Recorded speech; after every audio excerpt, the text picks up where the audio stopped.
What's the funniest thing someone has said to you during a dental appointment? The summer I turned 17, I had to get my wisdom teeth removed. My dad drove me to the appointment because my sister had already called dibs on filming me afterward. She had watched one too many viral videos of people saying wild things under anesthesia and was practically vibrating with excitement by the time we got to the office. The dentist was a cheerful man named Dr. Kirkland, who wore bright blue scrubs covered in tiny cartoon molars. He explained the whole procedure while I sat in the chair pretending to listen, trying not to stare at the sharp tools lined up on the tray. My dad sat in the corner, flipping through an old magazine, occasionally making jokes about me waking up and forgetting my own name.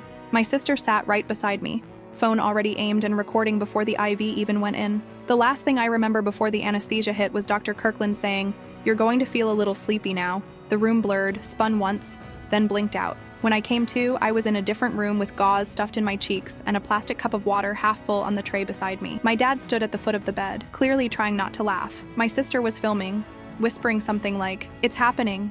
He's waking up." I turned my head slowly toward her. The world felt underwater. My mouth wouldn't close right, and everything tasted like copper and cotton. The words came out without warning. "I think I kissed a dolphin," I mumbled. My sister lost it, laughing so hard she almost dropped her phone.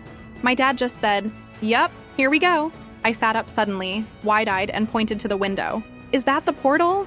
Don't let the dentist in, he's the gatekeeper." My voice was thick with gauze, and I slurred every other word, but I meant every syllable. Dr. Kirkland walked in just then, checking a chart, and I tried to crawl away from him on the bed. "You can't take my dreams, Kirkland. I've already talked to the council." He blinked, raised his eyebrows, then smiled like he'd seen worse. "Looks like the medicine's still working," he said calmly. My sister was crying from laughing. She kept recording as I looked up at my dad and whispered, "Tell Mom I found the spaceship." Dad patted my knee and said, "I'll let her know, buddy." Then I reached up to touch my face and panicked. Why are my cheeks made of bread? Dad, did they do the bread surgery? I looked at my sister, accusing. "You told them to do the bread surgery. You work for the bread people." She snorted and almost fell off her chair. Later in the car, I kept trying to sing Bohemian Rhapsody, except I only remembered 3 words and none of them were in the right order. I called my sister the Biscuit Queen and asked my dad if he had always been a bear or if that was new. He just drove, shaking his head and chuckling the whole way home.